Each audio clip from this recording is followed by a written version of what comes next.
नमस्कार। एक 18 वर्षीय युवक की कुंडली हमारे सामने। इनकी बात करेंगे आने वाले भविष्य, एजुकेशन, मैरिड लाइफ, इनके व्यवहार, इनके स्वास्थ्य के बारे में।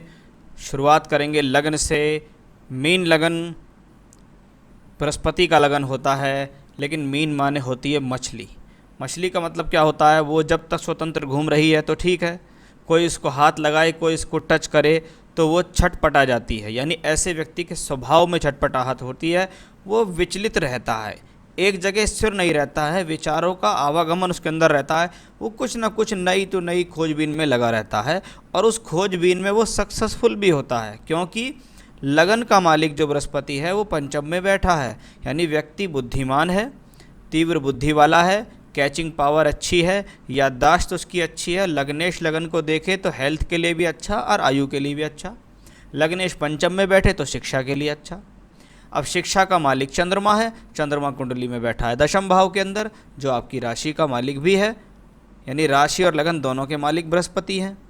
पंचमेश दशम में, दशमेश पंचम में जब राशि परिवर्तन में बैठे तो ऐसा व्यक्ति अपने जीवन में प्रोफेशनल क्वालिफिकेशन करता है।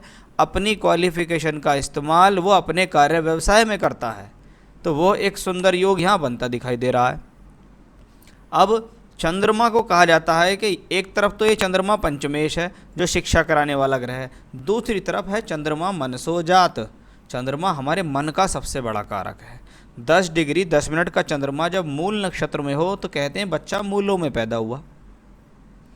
ऐसे बच्चों का नामकरण 27 दिन बाद होता है, मूल शांति के पश्चात। अब चंद्रमा जो मन का मालिक है उसके ऊपर शुभ ग्रहों का प्रभाव होगा तो चंद्रमा शुभ रहेगा, अच्छा रहेगा, मानसिक स्थिति अच्छी रहेगी, अच्छे विचार रहेंगे, शांत रहेगा, गंभीर रहेगा, अच्छी सोच रखेगा। लेकिन चंद्रमा पे अगर नेगेटिव ग्रहों का प्रभाव आए, जैसे शनि और मंगल दोनों इसको देख रहे हैं, शनि की सप्तम और मंगल की चौथी दृष्टि चंद्रमा पे आती है। अब शनि देता है अवसाद, खिन्नता, वहीं चंद्रमा देता है चिड़चिड़ाहट और जिद्दपन। जब ये दोनों प्लैनेट चंद्रमा के ऊपर प्रभाव डालें तो ये व्यक्ति के मन को ख़राब करते हैं। मन मर्जी का व्यक्ति हो जाता है, मन करता है तो पढ़ता, मन करता तो नहीं पढ़ता। जिद करता है, किसी भी चीज़ के लिए जिद कर सकता है, किसी भी चीज़ के लिए एग्रेसिव हो सकता है, क्रोध वाला हो सकता है, क्योंकि शनि और मंगल दोनों लगन को भी देख रहे हैं। मंगल की सप्तम और शनि की दशम दृष्टि जब लगन पे होती है, व्यक्ति के साहस में कोई कमी नहीं होती, व्यक्ति कठिन से कठिन परिस्थिति में अपने जीवन में निकलने में सक्षम होता है।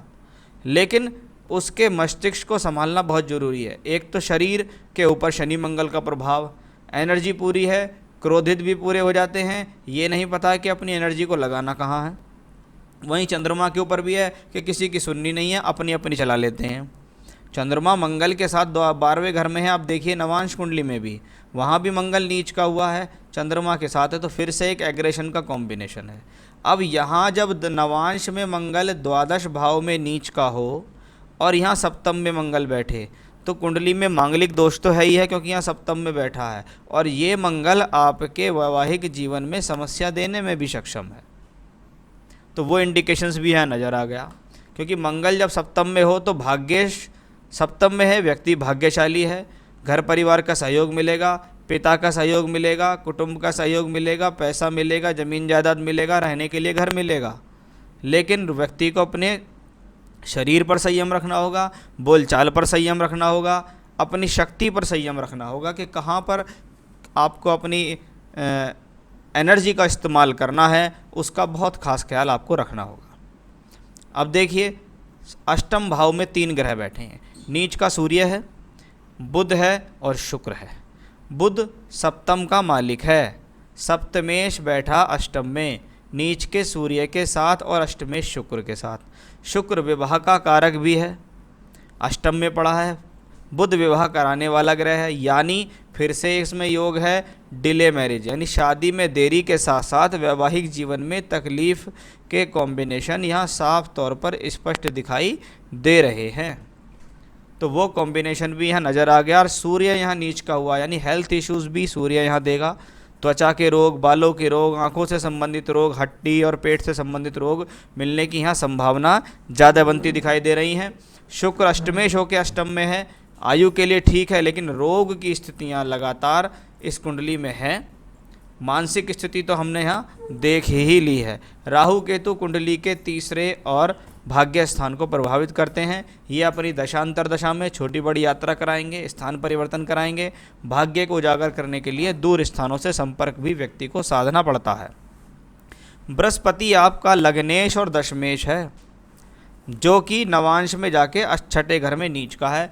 वहाँ शनि की तीसरी और मंगल की सप्तम दृष्टि जब बृहस्पति पे आती है तो फिर से एक कॉम्बिनेशन है। जितना बेहतर यहाँ दिखता है वो नवांश में खराब हुआ।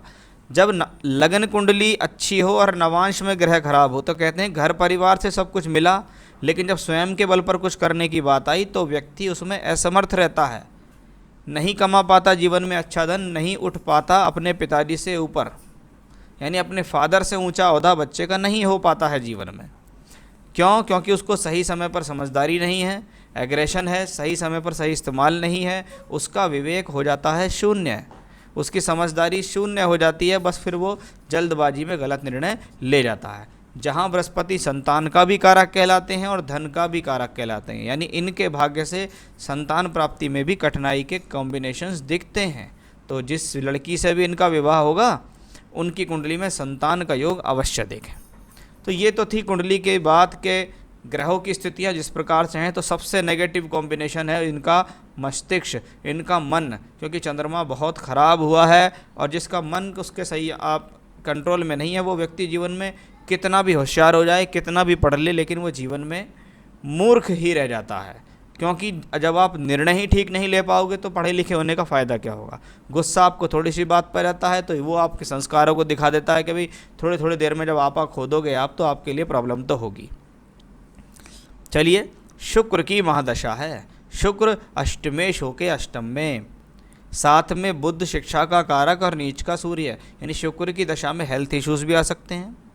और अभी जुलाई 20 से मई 23 तक शुक्र में बुध, ये आपकी एजुकेशनली प्रॉब्लम देने में भी सक्षम है, यानी शिक्षा के लिए उठा पटक का समय शुरू हो चुका है। जुलाई 20 से मई 23 तक स्वास्थ्य के कारण शिक्षा में परेशानी, गलत संगत के कारण शिक्षा में परेशानी, यारी दोस्ती के कारण शिक्षा में बाधा, शिक्षा पर पूर्णतः ध्यान न देना या मन न लगना के कारण एजुकेशन में होने वाले नुकसान आगामी समय में दिखाई दे रहे हैं। इसलिए रोग से, चोट से, झगड़े से, झंझट से, गलत संगत से, गलत लोगों से बचाएं अगर आगे शिक्षा अच्छी करनी है। आपने कहा गुस्सा बहुत आता है, मन अशांत रहता है, विचार ज़्यादा चलते रहते हैं, ये सब ठीक हो तो उपाय, वो सब मैंने देख भी लिया। उपाय तो मैं आपको अंत में बताऊंगा ही।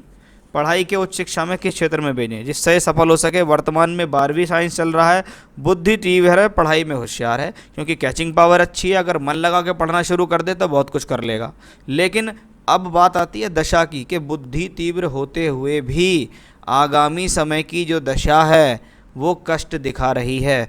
इसलिए ओवर कॉन्फिडेंस से बचें, सचेत हो जाएं। अब काम ऐसे नहीं चलने वाला, अब तो मेहनत ज़्यादा करनी पड़ेगी।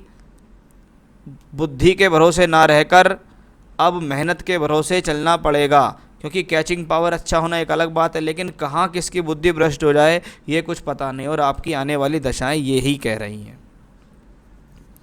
कौन सा रत्न धारण करें जिससे मन शांत, सिरदर्द, शरीर की बीमारियां खत्म हो, पढ़ाई में मन लग सके, वो भी मैं आपको बता दूंगा।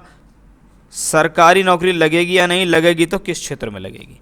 चलिए थोड़ा सा दशा को और आगे ले जाते हैं। आज इनकी जो उम्र है 12वीं क्लास में, ये साइंस साइड में पढ़ रहे हैं, टेक्निकल एजुकेशन ये पढ़ रहे हैं। चंद्रमा यहाँ टेक्निकल एजुकेशन कराने वाला ग्रह, शनि मंगल से प्रभावित है, दशम में बैठा है पंचमेश होके।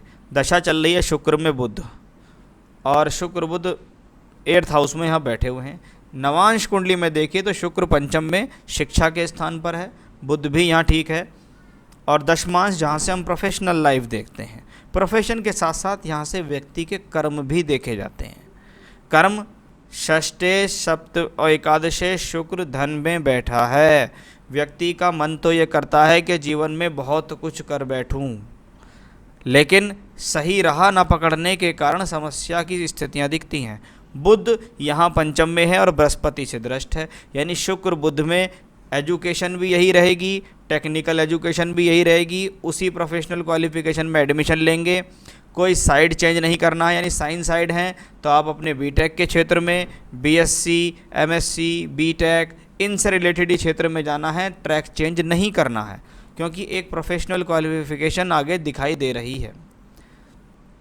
6 जुलाई 2024 तक शुक्र की दशा चलेगी, यानी अभी लगभग 4 साल 21, 22, 23 और 24, 4 साल में ये आगे 12th करके कोई प्रोफेशनल क्वालिफिकेशन के अंत तक पहुंच जाएंगे।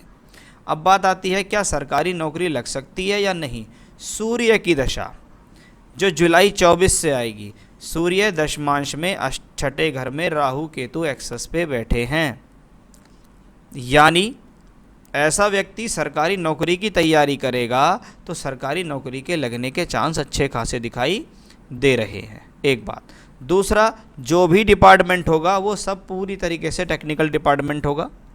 अब कहने को बिजली का क्षेत्र है, वो भी टेक्निकल डिपार्टमेंट है, या इंजीनियर्स के लिए कोई टेक्निकल डिपार्टमेंट की गवर्नमेंट जॉब निकलती हो एज ए इंजीनियर, वो भी भर सकते हैं, चाहे वो रेलवे की हो, वो PWD की हो, कुछ भी ऐसा भर सकते हैं। सरकारी नौकरी के 24 से 30 के बीच में योग अच्छे हैं, तो तैयारी इस व्यक्ति को अवश्य करनी चाहिए।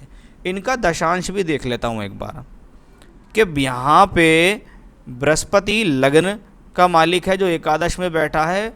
ये व्यक्ति लाभ के लिए पैदा हुआ कि मेहनत तो कर भैया, तेरे लिए लाभ तैयार है, सीरियस तो हो जा, तेरे लिए लाभ तैयार है।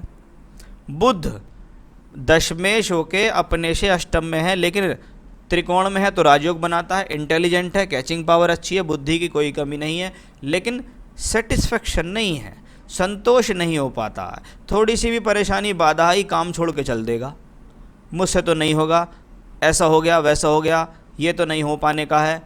यानी व्यक्ति बिजनेस करे तो थोड़ा सा प्रॉब्लम में आ जाए तो काम बंद, क्या पता नहीं क्या होगा, यानी थोड़े ही समय में साहस छोड़ देने वाला व्यक्ति होता है।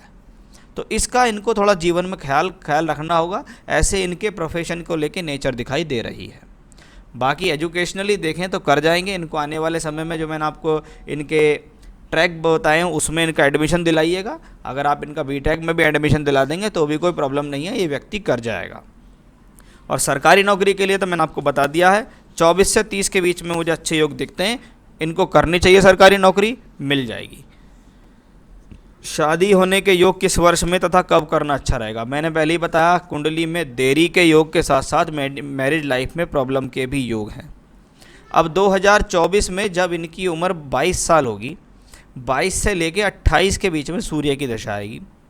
सूर्य नवांश में लग्नेश हैं, 9th हाउस में एग्जॉल्टेड उच्च के होके बैठे हैं, यानी सूर्य की दशा, जो ग्रह यहाँ नीच था वो नवांश में उच्च का हो गया, यानी स्ट्रगल हो रहा है, बाद में तरक्की मिल रही है। लेकिन वहीं लग्नेश विपरीत है, सब कुछ किया कराया मिल रहा है, लेकिन सेल्फ एफर्ट्स में प्रॉब्लम हो रही है, यानी व्यक्ति को जीवन में जो भी आगे मिलेगा वो बहुत ज़्यादा संघर्ष से मिलेगा। अब बात आती है सूर्य की दशा में, जब दशा आएगी कभी शनि की, तो सूर्य में शनि शादी कराने में ज़्यादा सक्षम रहेगा। वो कब आएगी, 2027-28 में आएगी जाके, तो तब इनके जीवन में शादी का योग है। मैरिड लाइफ वाइज हॉरोस्कोप में प्रॉब्लम है, वो मुझे दिख रही है, इसलिए विवाह मिलान, कुंडली मिलान करके विवाह करें, गुण मिलान के चक्कर में ना फंसें। अब करना क्या चाहिए ऐसे व्यक्ति को, दिमाग शांत रहे, बीमारी से भी बचें, बुद्धि भी ठीक काम करे, एजुकेशन भी ठीक हो जाए। 2 पाठ भेज रहा हूँ मैं आपको। पहला है भगवान गणेश का संकट नाशन गणेश स्तोत्र का पाठ, दूसरा है भगवान शिव का रुद्राष्टकम का पाठ। ये 2 तो पाठ करने हैं, यानी संकट नाशन गणेश स्तोत्र और रुद्राष्टकम का पाठ। और कोशिश करें रोजाना भगवान शिव के मंदिर जाएं, उनको जल चढ़ाएं। ये उपाय रोज करने हैं, सभी लगातार करने हैं, लंबे समय तक करने हैं, कोई उपाय में कोई चेंज नहीं आएगा। संकट नाशन और रुद्राष्टकम का पाठ रोजाना होगा, और शिव जी को जल चढ़ाओ, चाहे अपनी सारी पूजा जाके मंदिर में बैठ के कर लो। तो ये थी इनके उपाय, इनसे इनकी सारी चीज़ें कम होंगी। लेकिन जब किसी व्यक्ति के अंदर कोई क्रोध, चिड़चिड़ाहट बहुत लंबे समय से हो ना, तो उस बीमारी को या उससे निकलने के लिए भी समय लगता है। ये नहीं कि कोई बीमारी और वो एक दिन में एक ही गोली खा के ठीक हो जाएगी, वो नहीं होती। धीरे धीरे करके इनके अंदर सुधार आएगा, धीरे धीरे करके ये उपाय करेंगे, इनको आराम मिलता चला जाएगा। रही बात किसी प्रकार के रत्न की, तो मैं सिर्फ बृहस्पति का रत्न पहनने की ही इनको सलाह दूंगा, यानी पुखराज रत्न पहनना इनके लिए अच्छा रहेगा। अगर इसमें बैंकॉक का पुखराज पहनते हैं तो 6.25 रत्ती, श्रीलंका का पुखराज पहनते हैं तो भी 6.25 रत्ती तो चाहिए ही चाहिए, क्योंकि अब बच्चा 18 साल का हो गया तो 6.25 रत्ती का इनको पुखराज पहनना है। पंचधातु में भी पहन सकते हैं, गोल्ड में भी पहन सकते हैं। तो ये था इनकी हॉरोस्कोप का एनालिसिस, जिनके बारे में मैंने आपको काफ़ी सारी चीज़ें बताई हैं, उन पे ध्यान दीजिएगा, उपाय करिएगा ज़रूर। लिंक मैं भेज दे रहा हूँ, उस पर लिखा हुआ, इस लिंक पे क्लिक करेंगे तो आपको पता लगेगा कि ये पार्ट किस तरीके से करना चाहिए। तो ये था आपके हॉरोस्कोप का एनालिसिस। नमस्कार।